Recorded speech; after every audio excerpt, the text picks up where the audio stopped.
And we're back. See, I spoke too soon. We did a little bit of a promo for the show tonight, saying that we're going to be starting at 7 p.m. because we never know how things go technically. And sure enough, I spoke too soon. So isn't life that way?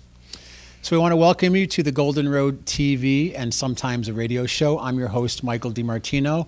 And of course, Golden Road, our theme being bridging the past with today for a better tomorrow. So we're now going on our fifth year of doing the show. We've produced over 100, well, they used to be 2-hour shows, but now we're doing an hour because we live in an age of, so many information options and so much media options. We want to bring you high level, super focused, like a laser content and do it in a way where you don't become hopefully bored and disinterested. You can always go to TikTok. What can I say? So we got a great show for you tonight, focusing on health and wellness, environment and ecology, arts and culture, and we also have various guests come on with various words of inspiration. And we're going to have my friend Gary Elliott, who does voiceover work, come on and do conversations with voice artist Gary. But tonight we're going to drop in a little bit deeper, and we got a couple in-studio guests. We're going to start off with Steve Nathan from Strategic Campaigns.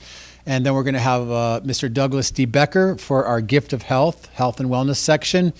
And then we're going to have my floor director, Ted Henwood, who's also helping to do sound tonight, come up, and we're going to do a deep dive into some of the dark and shadowy, controversial history of Michael DiMartino. So maybe not. I don't know. We'll see what happens. But I'd like to welcome my first guest to the show from Strategic Campaigns, Mr. Steve Nathan. So welcome. Thanks, Michael. Thank you, everybody. I didn't get a clap. Anyways. Be thankful. Yes. So great. Good to have you here on the show. You've been very present in the hub and doing lots of things. And you had a good day? I had a good day.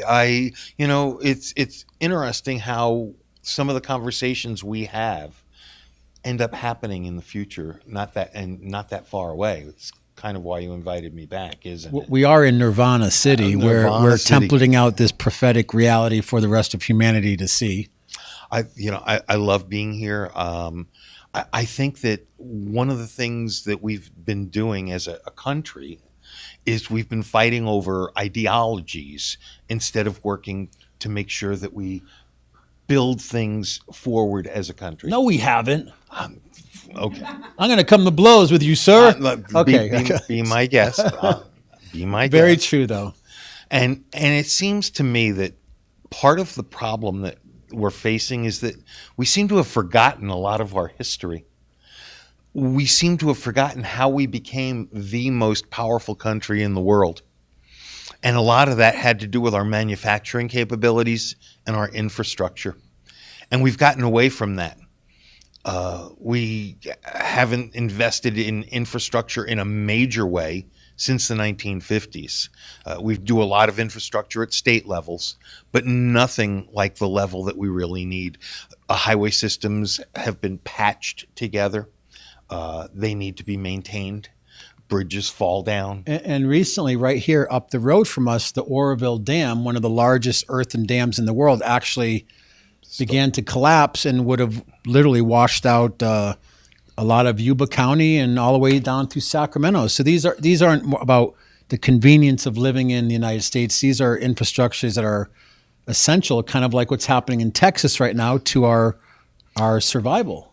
So it's not just about bridges, roads, and tunnels. How come we don't have internet throughout rural America? How come our electrical system is in the shape that it is? How come our water systems, especially back east where they're older, but here in the Southwest in particular, where water destroys plumbing, we're not doing the things we need to do to make sure that it's working at optimal capabilities?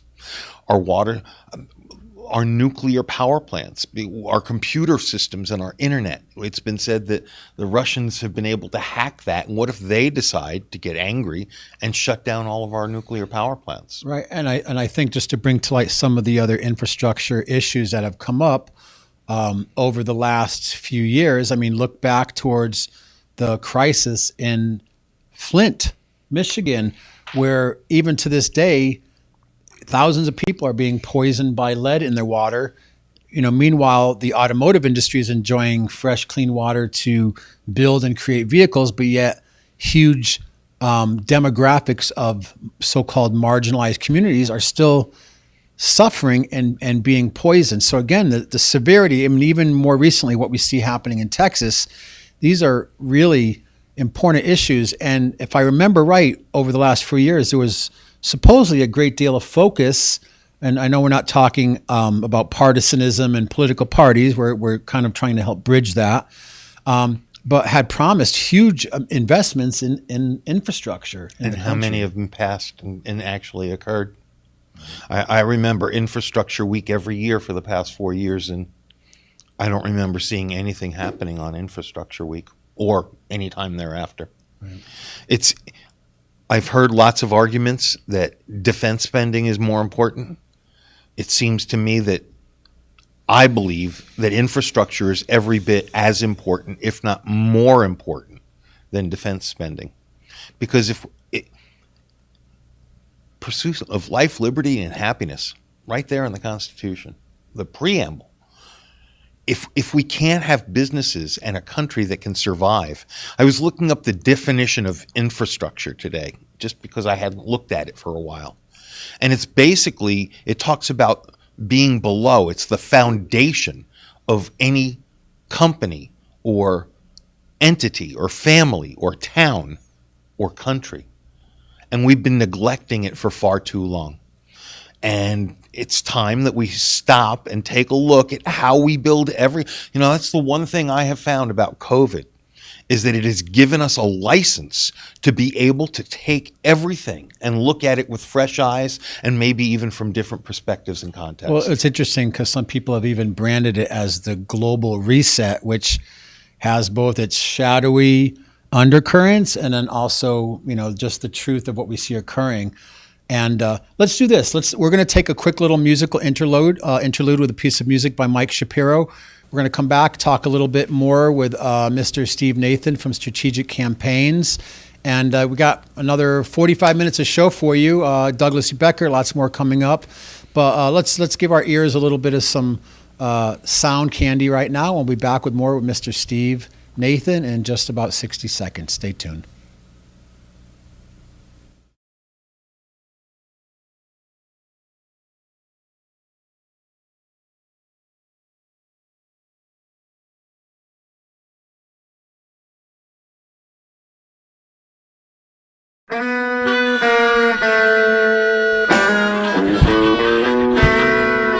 It's a golden road,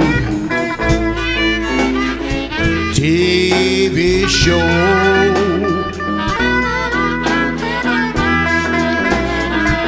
Yes, it's a golden road,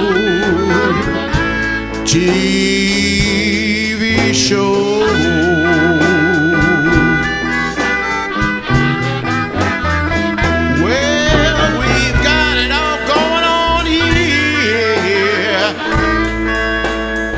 It's a Golden Road TV show. .com.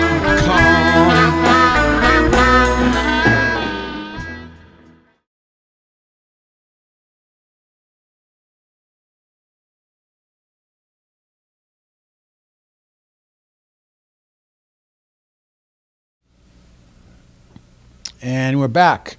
Again, you're just watching the Golden Road TV show. This is not pre-produced. This is live. We never quite know where we're going to go. Sometimes this is not scripted. And we like to bring in people that are the foremost cutting edge of thinking about things like emergency preparedness, food, water security, the role of arts and culture, and how that interplays with economic development, especially in Nevada City, which is a cultural district and awarded and acknowledged as one of the top cities in the country for arts and culture. We also like to focus on topics of peace and justice and environment and ecology. And we're going to talk a little bit about all those topics tonight. But right now we're in the middle of an interview, again, with much about the book. But I know a lot of your work has been about bridging political divides on common issues, regardless of political party, and also solutions So can you share a little bit about that? Absolutely, I'm happy to. I don't want to sound like I'm complaining and saying we need to do this. I believe that our economy is in tough shape right now. I believe that there is a way to fix it. And the way to fix it, in my opinion, has always been through infrastructure. That if we were to put money aside and actually start building and fixing everything, we're going to create lots of high-paying jobs. And so during COVID, when I saw that the government was able to pull $2 trillion out of wherever it is they pulled it, I realized, you know what? Money's a construct. We can pull that money out of anywhere. And so I had an idea. What if we divided the country into 6 areas? And what if we put $2 trillion into each one of them? Now, it's an arbitrary figure. I didn't do a lot of studying, but I know that $2 trillion is not going to fix all our infrastructure. Right. And so there are guys who know better than me what it's really going to take to fix it. Well, it's interesting because years ago I actually went to Washington, D.C., and I had an opportunity to interview Dennis Kucinich, who at that point was running for president. And a big part of his platform was the Department of Peace, that if we took 1% of our national budget and invested it in peace-centric projects, and that could be a wide array of different campaigns and stuff, that how much we could actually do to kind of maintain the honor and the integrity as supposedly being one of the countries that helped lead the way and kind of set things in motion for the rest of the world. But, again, these simple types of solutions of, that can be implemented that don't have to hurt people or take out of important programs, but could also move us forward as a culture and as a society here in the United States. So you've broached another subject, and that being how, as world leaders, it's our job to show the world how to move forward and to be our highest and best selves. It's not our jobs to have forced regime changes and make it so that other countries are under our thumb. If we're going to really be true leaders, we want to make it so that other people in other countries want to stay in their countries because they have a life worth living there too. It's our job to show them how to do that. It's not our job to end up putting restrictive dictators in place who are going to follow what our corporate people want so that their people suffer. That's why they look to leave and come here. Well, I want to recommend, have you ever read the book Confessions of an Economic Hitman? I have not. You just mentioned that to me recently. I'm looking to get it. I've read a lot of books. Yeah, I think probably, I'm sure Davin might have read it, but it's an important book that shows how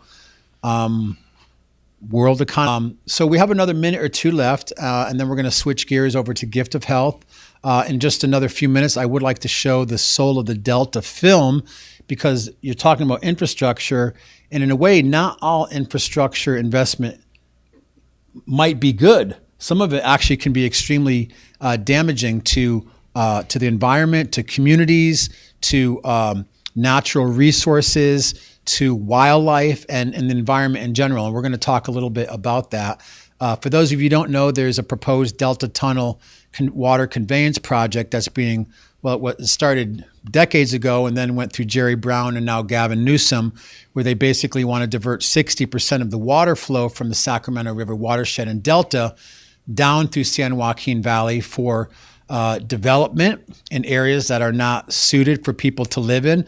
But not only that, but for a few very small and specific families that are running these huge petroleum-based agrogarchies like the Resnicks and others who are controlling and hugely being subsidized and profiting from agriculture here in California, which is the breadbasket of the world. So we're going to talk about that in a few minutes and show a film, a little trailer for the Soul of the Delta. But in the time that we have, we're going to go back to the Soul of the Delta, the 1-minute trailer in a minute. But just talking about infrastructure, let's talk a little more about solutions. So what are some more ideas or solutions that you're maybe proposing? So first of all, when I looked at our economy, infrastructure spending creates more jobs than defense does, and you get much more back out of it. The payback on infrastructure investing is significantly higher than what defense spending does.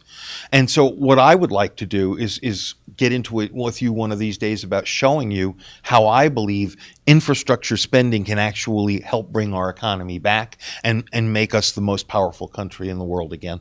And thus your entity's strategic campaigns. Yes. Great. Well, it's always, it's been an honor to get to know you and have some personal time. You recently moved to Gold Country here from Manhattan.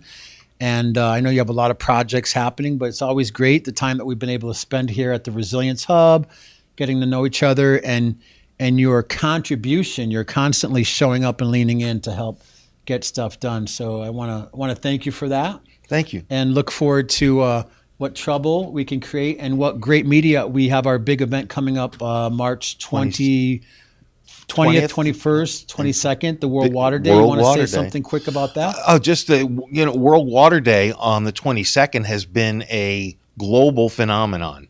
We're actually making it a 3-day event where there are going to be workshops on the 20th. We're going to have a fun fundraiser on the 21st. And then on the 22nd, we're going to have people from all over the world talking about water issues in their countries and here locally. And I think our objective is to make people realize that since water has been a commodity, now it's listed on the Chicago Exchange, water should not be taken it that way where corporations have the right to take that water. Water belongs to all of us, and we all need clean water, and we need to be better stewards of the earth. Right. And you can check that out on the website, Voices of Water. Water as source, not resource. So just to finish, before we go over to the Soul of the Delta trailer for the film, I just want to mention we're trying to keep everybody, this show is not just trying to do information saturation. There's a lot of that in the world, but we're trying to help inspire you to some level of advocacy and action. And one of the big issues that's affecting a lot of us here in Nevada County and down below Nevada County, Placer County, and all the way down and really into the Delta is the proposed reopening of the Idaho-Maryland mine. And if you want more information, you can go to empowernevadacounty.com. But I just want to leave you with some compelling statistics and facts about what the mine reopening would mean. We're looking at underground drilling and blasting 24 hours a day, 7 days a week for the duration of 80 years, causing excessive noise and vibration in neighborhoods and wildlife habitats extending in miles all around the Idaho-Maryland mine, which is at the intersection of Greenhorn and Brunswick.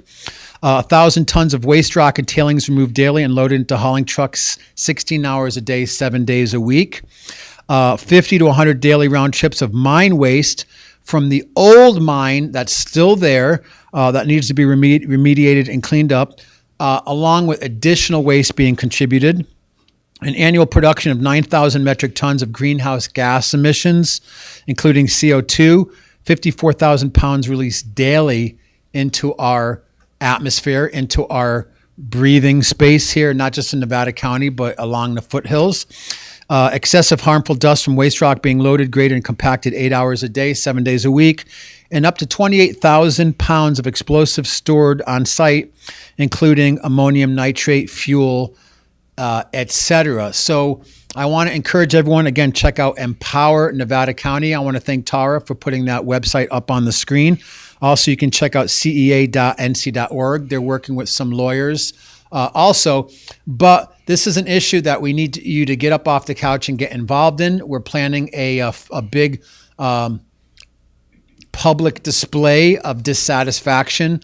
You can write to the Board of Supervisors and tell them your dissatisfaction with them even considering this proposal. Supposedly 2 of the 5 are already on board with this idea. We're waiting for the environmental impact statement to come back. And sometime probably in March, we're going to have a forum to bring together some of the best minds to help educate us about the horrific impact of the nightmare of gold mining legacy reopening and continuing in our neighborhoods. And we're also going to talk about solutions because we don't want to be just against things. We have to provide solutions. So I want to thank Mr. Steve Nathan, Strategic Campaigns, for coming on the show. Thank you, Michael. Always And a pleasure. Looking sharp tonight, sir. Thank you. And I hope you'll have me back soon so that we can start getting into details and solutions. Absolutely. Absolutely. And so we're going to go now over to a brief trailer. It's a 1-minute trailer called Soul of the Delta, about a film we're about to put out about one of the other nightmares they're trying to put into our community in the shape of the Sacramento River Delta Tunnel project, taking 60% of our water and sending it down through San Joaquin Valley. And maybe after that, we'll have a little musical interlude, give our ears a break from some information. And then after that, we're going to have Mr. Douglas D. Becker on the show. He's been known to hang out in the Himalayas with people like Hadi Khan Babaji and others. And just a very knowledgeable, insightful, compassionate human being for Gift of Health. And we're going to talk about how we can all enjoy a higher quality of health and wellness in our life. So Tara, take it away with Soul of the Delta.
It's a Golden Road TV show.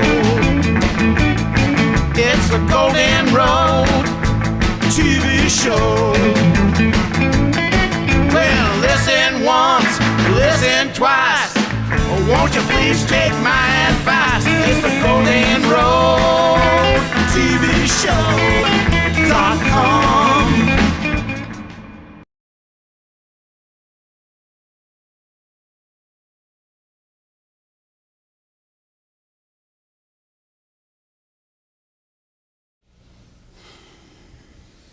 And we're back. And again, I want to thank Tara Kelly for helping to be our technical coordinator, switcher tonight here. So a big shout out for her. It's a lot of media and things to juggle with, and she's done a great job. I also want to thank her for helping to broadcast the powwow with the team Saturday from the Marysville Community Center. We had, I think, now about 700 views of that video. So I want to thank you, Tara, so much. And new to the team, but we love to have him. He's I know he's working on some scripts. He's a great writer and really all-around human being, someone else I'm also developed a friendship with. And he's doing the audio side of tonight to make sure that everything's sounding good. We want to thank also for doing the powwow and some great camera work. We want to thank Mr. Ted Henwood. And I'd like to also thank the kombuchery, Patrick and Sean, great team of people that are making some amazing kombucha here in our own community, who have helped sponsor the show in the past with some great healthy drinks. They also feature a hard cider, and they're in the process of moving to reopen June at a newer, bigger, better location. And not only that, but I want to thank my old friend from 2012. We met at the Pyramids of Mexico, and this was actually created by a Mayan artist. So I want to thank my Eagle Warrior friend here who wanted to come on the show tonight and just kind of check out what's happening. So again, if you're just tuning in, you're watching the Golden Road TV and sometimes a radio show here on YouTube. And I would like to introduce our next part of the show called Gift of Health. And I want to introduce someone who has been showing up every other week and more, and also involved in lots of things. We were able to summon him from his cave high in the Himalayas, where he was deep in meditation, contemplating the health and wellness of humanity. Welcome to the show, Mr. Douglas D. Becker. Thank you. Yeah. Thanks for having me here again. Great. Yeah. So I know we can go in a myriad of directions and topics, but I think tonight we're going to talk about relationships. Yeah. So I've been doing a few events here locally, and it's been really interesting to see how they've been received. And it's the topics or the topic is primarily revolving around how to create deeper trust, and it's just like macro vision, micro vision, or as above, so below. There's relationships within ourselves and also outside of ourselves. And one of the things that happens a lot with people is that they, if they start to get into a relationship, either as friends or even as romantic a couple, they have moments of feeling really connected, where they feel at one with each other. Yeah. Now, when one of the people in the partnership brings up like an internal wall, or feels a little bit of resistance or separation and wants to withdraw a little bit from the other person, a lot of times that will trigger the other person. And so the process I've been showing people, it's called the connection process. It's all based around the idea that intimacy is really intimacy goes deeper through spending time with the person at the wall of defense that they're putting up, not at getting past that wall of defense, which is usually what most people think. And there's also, obviously different levels of intimacy. There's emotional intimacy. There's spiritual intimacy. There can be intellectual intimacy, of course, physical and sexual intimacy.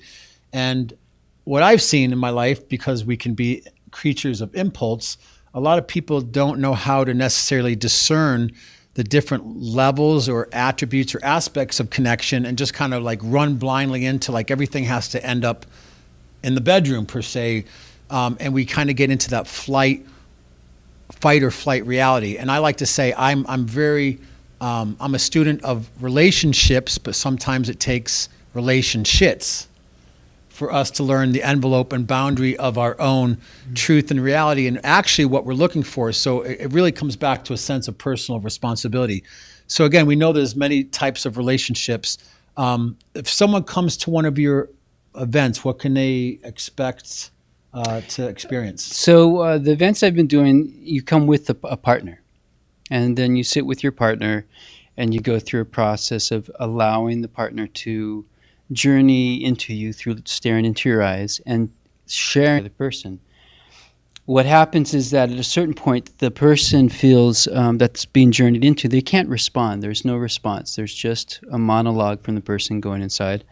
And so the person that's receiving that, or that's being journeyed into, at some point through hearing what they're saying, through the other person's, hearing the other person say things, or maybe even at the very beginning, just how they feel, there might be like a wall of separation that's put up, like a psychic wall.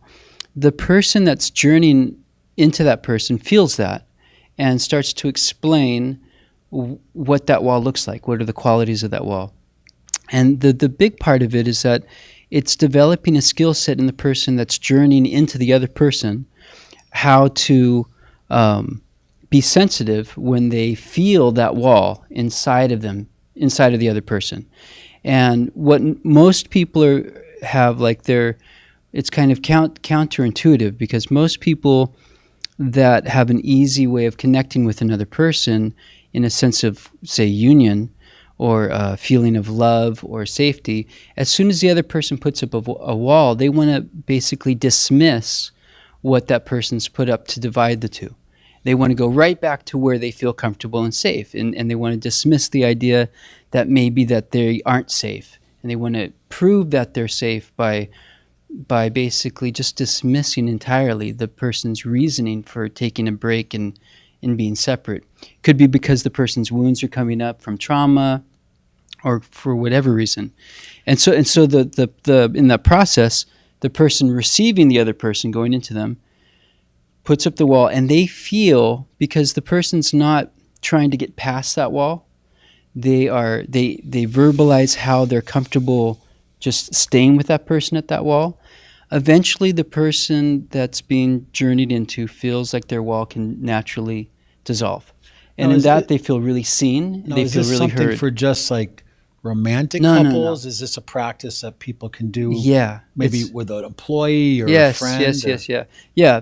The idea is there's what's called familiarity. When you become familiar with someone, you're familiar how it feels to be connected and feel good. When that changes and that shifts, usually it uproots a certain sense of trust in the other person, and that person wants to kind of like not really validate the other person's reasoning for putting up this sense of separation. And in doing that, the person that's put up that wall, they may actually put that wall to the side so they can feel that union and connection again, but it actually plants a seed of distrust that grows and grows and grows over time. And because the person's never really allowed to really be themselves. And so the walls of disconnection, for whatever reason that they're there, are actually the places where the most intense intimacy occurs. It's not when there's no walls and you're just feeling like one with another person, there's no like the intimacy is natural, and it's just happening as like one experience that's shared. Right. But intimacy between two beings or two different things, that intimacy increases as we allow the other person to be in a space of distrust or be in a space of wanting to not be connected. And if we allow that to happen and they let that wall down themselves without our encouragement, the only encouragement we're giving them is just to let them know that we're there for them in that space, that we don't have to go past that wall. And so then they can feel seen and heard, and it plants a seed of immense trust. And so these events that I do actually create levels of intimacy that are way beyond the bedroom for a lot of couples. Well, it's interesting because, again, I think we can see in our society, and on a global level, but speaking particularly here in the United States, which, what our culture is still very much being formulated. You go to parts of the world where India or a village in West Africa or a tribal culture in Brazil or even parts of Europe, there's an established norm of what that culture is. But here in the United States, because we're such a melting pot, that people tend to see the United States as a culture of consumerism and convenience and commodities. So I think with that, like the quick fix, like I want to just go to a fast food restaurant. I want something quick to eat. I want it cheap. I want it quick. A lot of that can be actually bleeds into other areas of our life, like alcoholism, drinking to escape our emotional bodies. For me, when I'm not a drinker, but when I do drink, I actually get more emotional. I don't disconnect from my emotional body. But for some people, also tobacco, when we forget how to breathe and really to be in our pranic awareness and in a state of presence, like actually being in the here and now, which sounds ludicrous, but most of us are living in the future. We're in the past. We're in our worries. We're in our head. We're never spiritually, mentally, physically connected. Tobacco can be a way for people to kind of bring their awareness, and very much through like the reality of sexual addiction. A lot of people are addicted to sexuality without having the spiritual or emotional intimacy that goes along with it. And I have to say, living in California for 30 some odd years and observing what's called the conscious community and the culture of polyamorous relationships, I think I have yet to actually find people who are truly, really fulfilled and satisfied and happy. I'm not saying they don't exist, but a lot of times I hear people like, yeah, the sexuality is great, but I can't emotionally drop in because who is that person in intimate relationship with tomorrow? So there comes a certain thing of the breach of trust and what we're cultivating. And again, I don't want to make a gross generalization. I'm just saying I can see a lot of these symptoms where in our country, we've really forgot how to take that deep dive and take responsibility for our environment, our relationships or relationships, and actually take responsibility for the reality that we're co-creating for ourselves. And I think what's interesting, there's so much happening, again, as Steve Nathan has spoke with this whole thing about COVID and social distancing and alienation and depression and addiction to external stimulus, and also this big reset around almost every aspect of our lives. And the work that you're doing is incredible because it sounds like you're giving people this opportunity to take a deeper dive into a relationship. Yeah, it's like a lot of people want to experience this sense of union. That's what they're going for with the other person a lot of times. But what the other person is really a set of a bunch of like impressions from past trauma and past like emotional and physical and mental and spiritual impacts that haven't not really settled with them completely and integrated. So when that stuff comes up, a lot of times the other person that's not what they're there for. And so in a way they're saying, I don't really want to be with you. I want to be in this field where it's just one and it's neither me or you, and we're just in this amazing energy of being one. And so it's like, I'm not really interested in you as a person or as an individual. Which is kind of the roots of tantric teachings. And I know, again, Tantra has become to be known as like a path of sacred sexuality, but I know you've been around spiritual teachers, lamas and swamis, and I know a lot of the Buddhist monks I've been with who are tantric practitioners. It has really nothing to do with sexuality. Now that can be part of it, but it has to do with Tantra is the ability to use our senses. Tantra, all encompassing, that we're using our hearing, we're using our sight, we're using our smell, our taste, our touch, we're using our physicalness to experience an opportunity for transformation of our spiritual self. But yet again, people want to say, well, again, it boils down to just the sexual essence of that. So I know you tell us a little bit, just for a moment, about your background. You spent time in India. You're also a practitioner, and just give us a little framework. So I'm a practitioner of Tibetan medicine. With that is also a spiritual tradition that comes from the same lineage, which is basically a family practice that was passed on for about 11 generations secretly, and then was released kind of to the public. That's what a lot of people think of or have heard of as the rainbow body teachings. Mm-hmm. That comes from that. And I spent time in India. I lived in Ecuador for 3 years. I lived in New Zealand for a year, and I lived in India and a little bit around India for a few years. When you mention Tantra, it's interesting. The literal translation is body protection. Just like a mantra means mind protection, Tantra means body protection. And the Tantrayana set of teachings were made for householders in the Buddhist tradition. And most people in the West know of Buddhist traditions from the Sutrayana tradition, which are the teachings for the monks. So like for monks, the teachings are basically that everything's bad. And for the householders, the complete teachings, renunciation. Yeah, complete Everything renunciation. worldly, yeah. And then and the relationship that they have that develops a lot of their transformation is with their teacher. Yeah. Whereas in the Tantrayana tradition, everything's good. But it's recognized as everything that's good also has a kind of a poisonous quality. And so all these teachings are to basically alchemicalize and transform our addictive tendencies, so that we can utilize all the different aspects of relationship and work and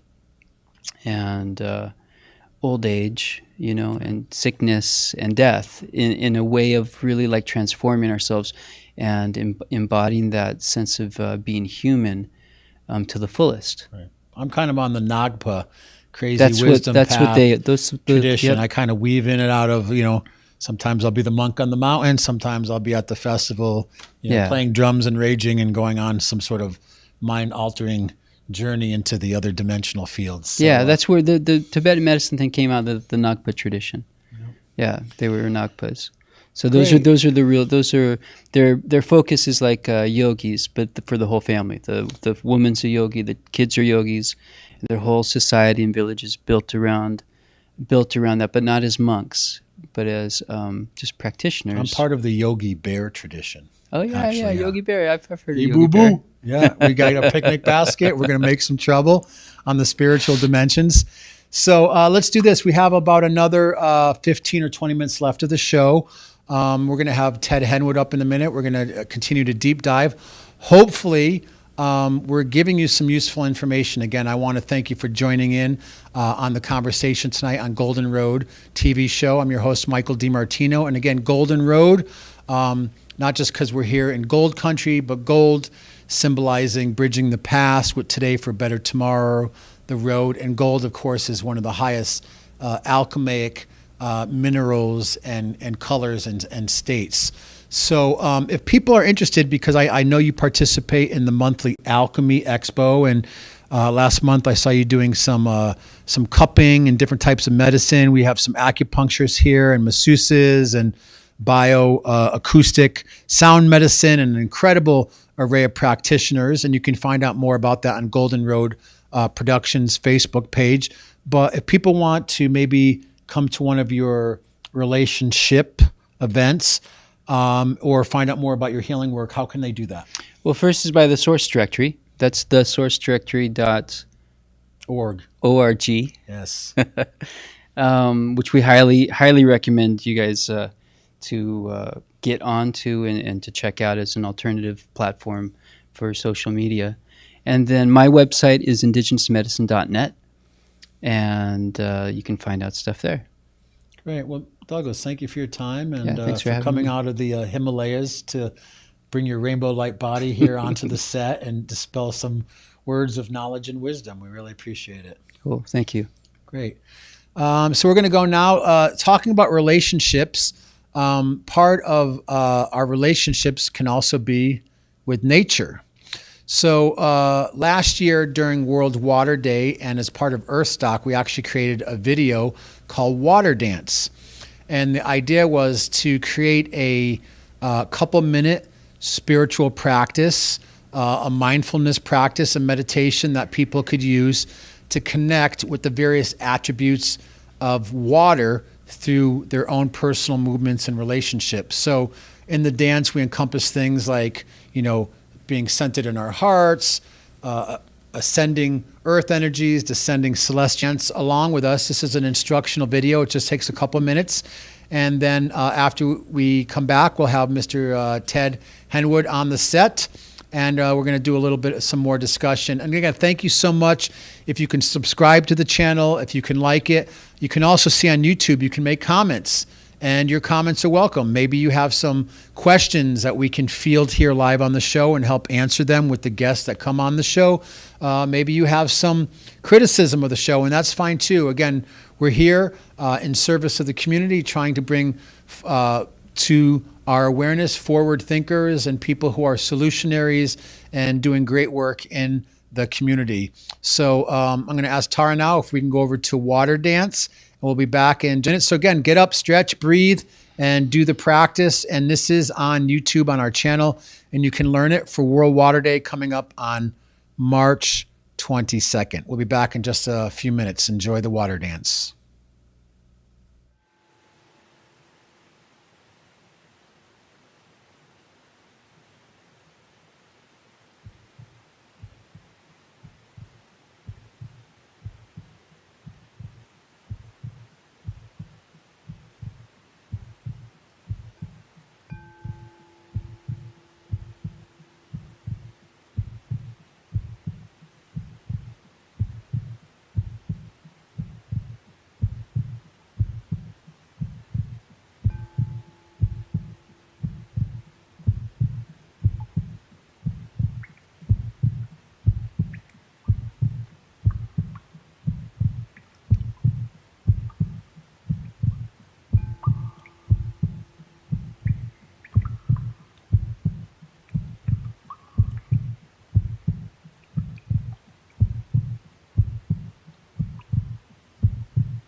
Golden Road TV show.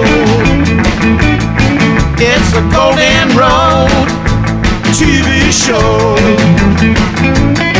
Well, listen once, listen twice. Oh, won't you please take my advice? It's the Golden Road TV Show.com.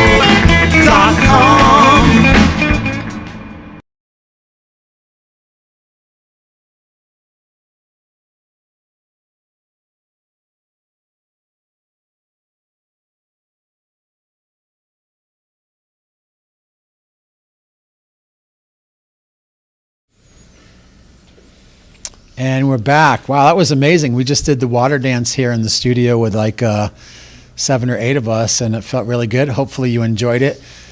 Once you can learn it and really embody it, it's a nice practice. We encourage you to go to a body of water somewhere near where you live. And it's really an inner practice. It's hard to do that when you're actually learning it. But and again, the water dance, you can scroll further down in the YouTube videos, and there's 2 versions you can download. You can also put it to your own music. So own it, make it your own. So again, welcome back to the Golden Road Show, and our next guest is someone I've gotten the privilege to get to know over the last few months, and he's a newer member to our community here, and he's a writer. He does a lot of things. He's actually working on some scripts right now, and he also helped broadcast the Winter Powwow from Marysville, and he also is helping tonight on set of the Golden Road Show. So a nice round of applause as we welcome Mr. Ted Henwood. Welcome. Thank you for having me. Much appreciated. Yeah, absolutely. Appreciate your collaboration and friendship. It's been fun. I think I was reflecting that we met about 10 weeks ago, and it's been very synergistic and rolling quickly. Great. I think the interesting thing was watching you live here in the studio, talking with the guests, and the more you revealed, the more I was impressed by your background and your experiences and really just your worldview. So I think at one point I just mentioned, had you been interviewed on your show on camera? And you had said no. And I thought, well, wouldn't it be a good opportunity just to have a conversation and learn a little bit about your background? Right. So you're officially a co-host now. Well, yeah, Climbing the non-corporate guest. ladder. It says guest. Guest, not co. guest host. Oh, Yeah. there we go. Okay, well, Way let's down. not rush. Way down. Of the issues impacting the environment and peoples of the world. And I'm wondering where that first developed and how you first became aware. I keep very small encrypted cheat notes on my hand, so I'm always looking. I have Google installed in my microchip right there. I don't know if you can. No.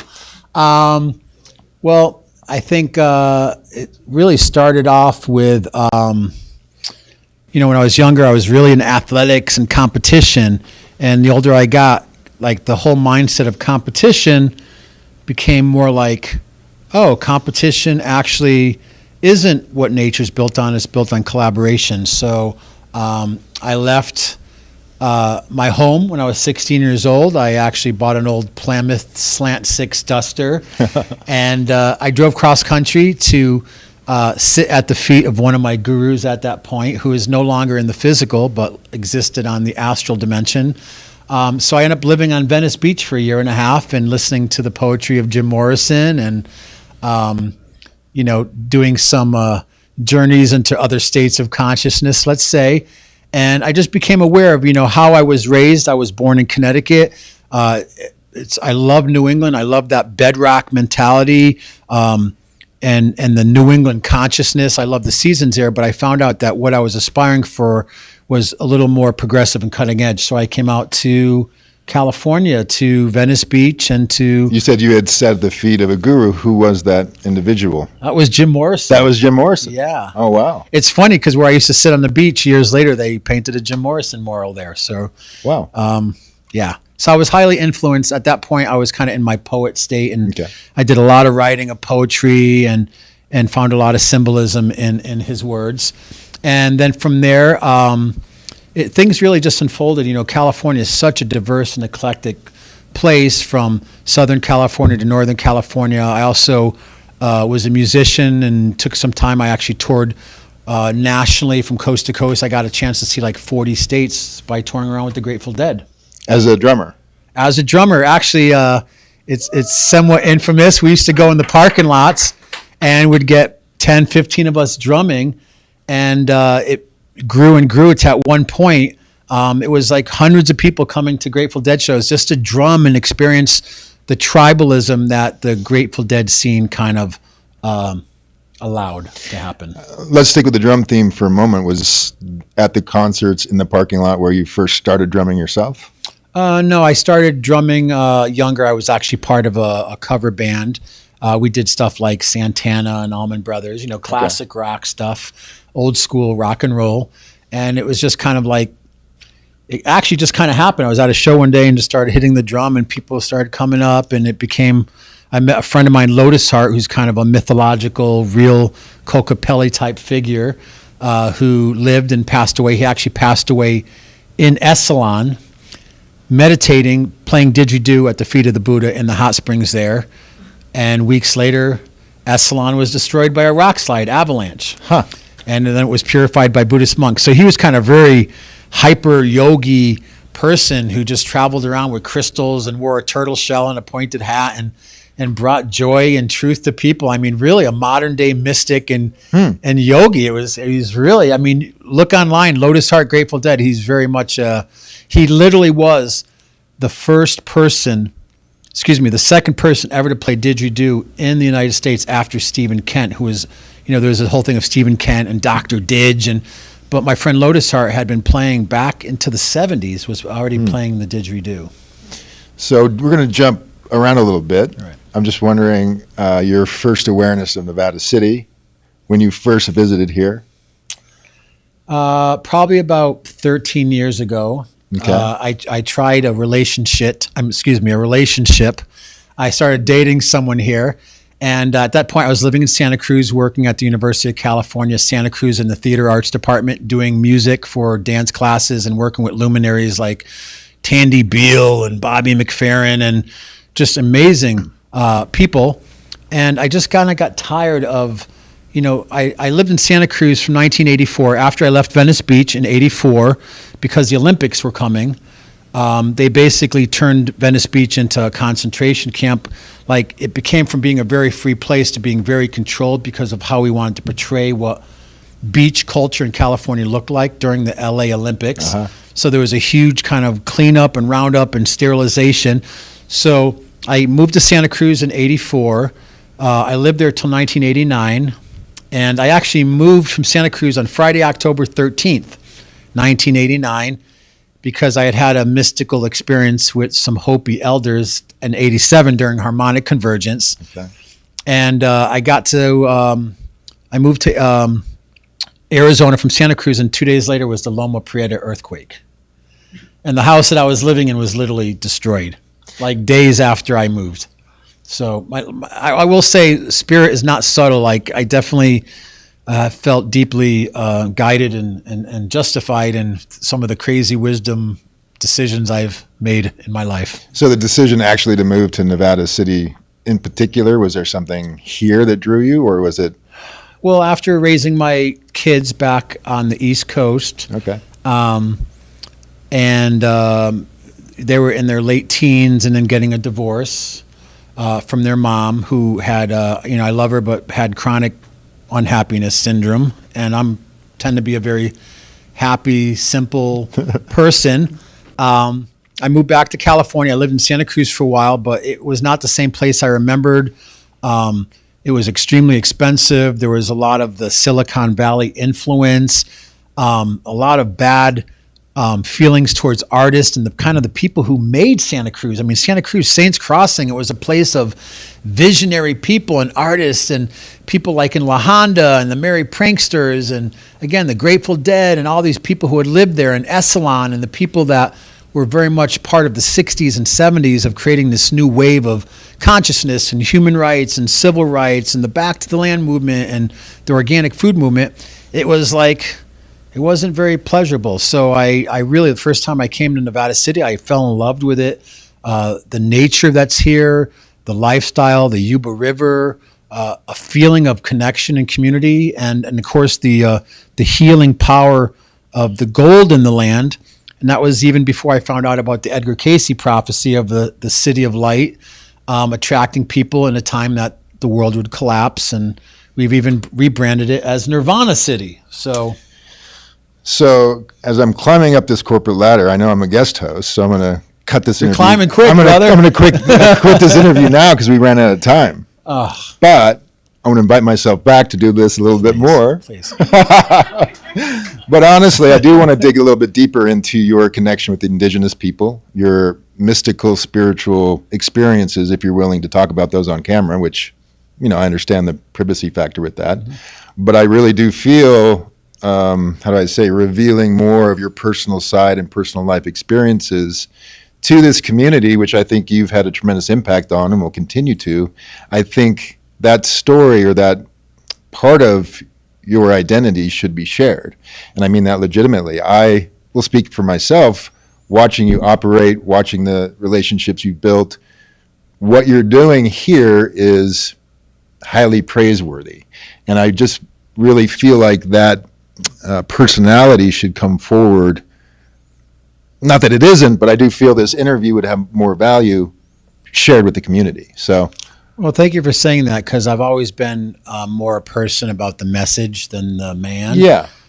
So I appreciate the opportunity. It's actually gave me time to even reflect back at my life and make my own epiphanies. And I guess we could consider tonight a little bit of a teaser and enticement for next week's show, or whenever we are able to. I do have one last question. I'm sorry. It was when you were speaking with Douglas. You had said you had been with many Buddhist monks, and I was wondering what you meant by that. Purely in a spiritual way, but but I'm actually an interfaith minister. I went to a 3-year seminary program. I've studied world religions, Freud, Jung, metaphysics, hands-on healing. But one of my most closest relationships, and I was born. I'm a recovered Roman Catholic. Is my connection with His Holiness, the Dalai Lama, and Chagdud Rinpoche, and some of the lamas that have come out of the Tibetan traditions who actually teach about non-attachment. We only suffer because of our misperception of what reality is. We're living in an illusion, and how to actually take responsibility for myself and find happiness. And again, it's not about me. It's about the influence that these amazing souls have had, on many of our lives. Great. Well, I just want to say thank you for having me on, and thank you, Nevada City. It's been enjoyable to be a new member of this community, and I'm striving to take that on fully. And being involved here with Golden Road and what you're doing has been part of that. So thank you.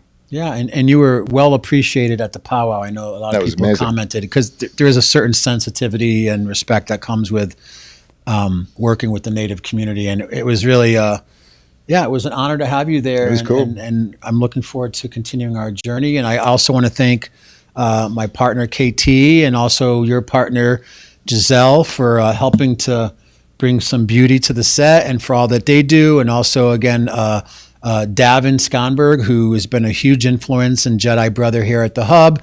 And of course, our crew tonight. I want to again thank Tara Kelly for helping, and also Jim Heck for his advisorship and helping to troubleshoot.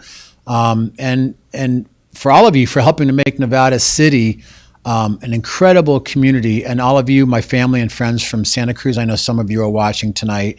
And all of us, we're at an exciting crossroads in a time of great transition. And I would say just weed out what doesn't work and cultivate what works for you, what makes you happy, what fulfills you, and what nourishes you in your most deepest level. So thanks for watching The Golden Road. And we'll see you next week, same time, same place on YouTube. And thank you, brother. Appreciate you. I appreciate it.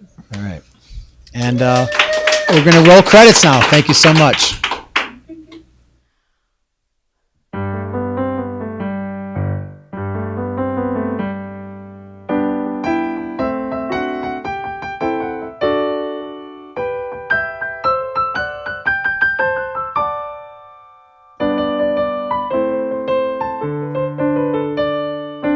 Follow the golden road, follow the golden road.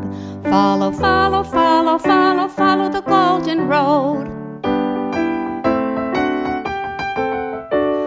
We're off to see the Golden Road TV show. You'll find it is a whiz of a show, if ever a show there was.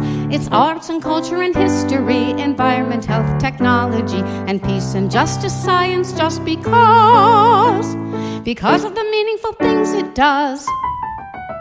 We're off to see the Golden Road TV show.